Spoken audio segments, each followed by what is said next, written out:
Dit is nou tyd vir 'n bietjie musiek en Rosanne gesels nou met die kontrak seisoen 3 se Leo Sonskyn oor sy nuwe enkelsnit Sondagmiddagliefde.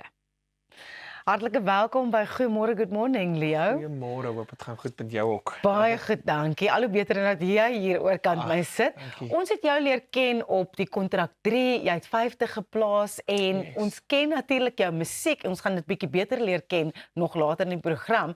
Maar iets interessant wat ek onlangs gehoor het, is jou vrou se naam is Leonetti. Ja, crazy, hè? Hoe het julle mekaar gevind? Wow. Funny story. Ek het seker so 2 jaar terug, het ek uitgereik na haar op Facebook en ek het gedink sy's regtig 'n oulike meisie en toe het ons begin gesels en toe dink sy nie ek is nie vir haar nie, toe blok sy my. Ja, jokes, nie eens 'n joke nie. En toe het ons weer rekindle, seker ek het 'n ding op TikTok gesien van haar en ek het soos gerekindle aan haar en toe ons weer sien toe is ons getroud.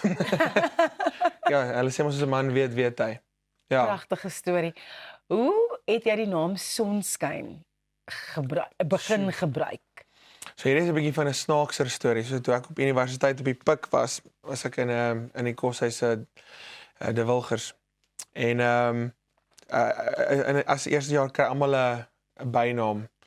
En my bynaam was toe nou Sonskyn, want ek het nou apparently geglo dat die son uit my uitskyn.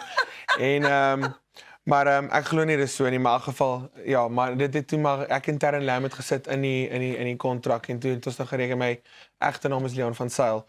En ons het net gedink dit gaan dalk nie werk in die industrie nie.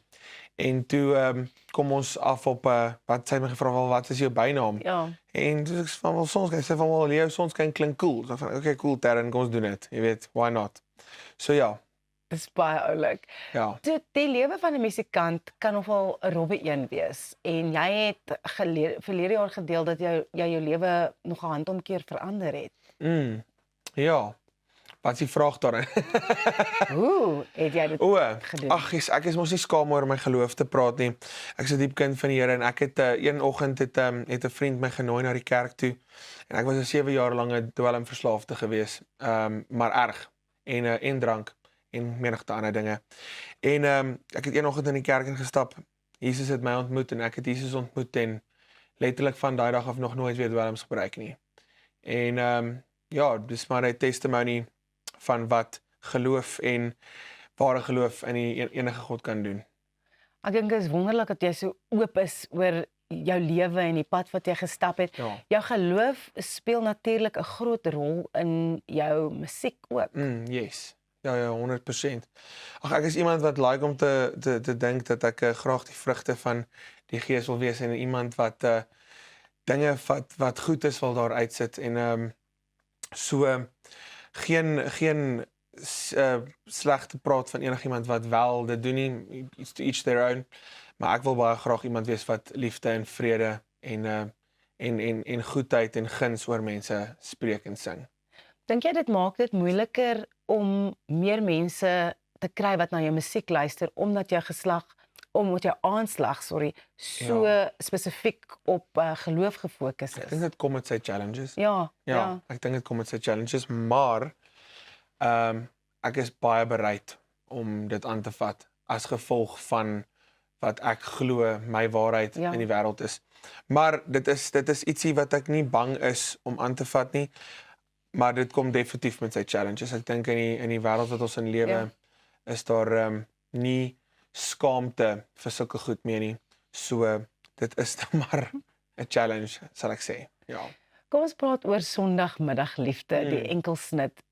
Waar kom die inspirasie daarvoor vandaan? Watter tipe klank kan ons daarvan verwag? So ek glo dat ek het 'n groot deel in dit gehad, maar 'n groter deel was William Wolf. Hy het die liedjie geskryf saam met my. Dit is 'n sagte liefdesliedjie. Dit is 'n liedjie wat oor liefde gaan en nie noodwendig net 'n liefdesliedjie, soos jy sing nie noodwendig dat ek nou lief is vir 'n persoon nie, maar jy sing oor iemand wat jy liefhet en wat daai tipe liefde vir jou beteken en wat die sagtheid van liefde en hoe dit jou kan opvul. Ja. En ek sê altyd as 'n grapie ek het in 'n movie gesien dat iemand sê it's not who you want to spend Friday and Saturday with, but who you want to spend all day Sunday with. En dis waar die inspirasie van Sondagmiddagliefde vanaf kom, daai middagslaapie wat jy met jou geliefde kan vat of daai stil intieme oomblikke wat jy met hulle het. So dis waaroor Sondagmiddagliefde gaan. Dis pragtig. Jy het onlangs natuurlik ook die musiekvideo hiervoor geskiet en ek hoor jy het een vereiste gehad, solank jy net nie 'n ander girl hoef te soen nie. Ja. Nice Michal. Coolerbox rekord. Ja, Coolerbox rekord. Ja, nee. Ek is baie ernstig oor sulke goedjies. Ek voel nie ek kan 'n getroude man wees en dan nou rond baljaar met ander meisies op 'n kamera nie. Ja. Ek voel daai is 'n intieme oomblik wat jy deel met jou vrou. Hats off to enigiemand wat dit kan doen en dit kan maintain, maar my hart sal dit nie. Ek weet nie, ek sal nie daai kan uitact nie. Dis maar net my opinie. Nee, en dis lekker om dit te hoor. Lea, ons gaan nog 'n bietjie verder met jou gesels oor Sondagmiddagliefde. Elsa, oor na jou. Jy kan ons gaan volg op sosiale media platforms en dit sluit in Facebook, Instagram en X, maar maak seker dat jy ingeskakel bly, want net hierna gaan Leo vir ons so 'n bietjie musiek maak en dan luister ons na daai splinternuwe enkelsnit van hom, Sondagmiddagliefde. Ek kan nie wag nie, so ek hoop jy hou daai koffie nog gereed en dat jy sal bly net waar jy is hierby. Goeiemôre, good morning.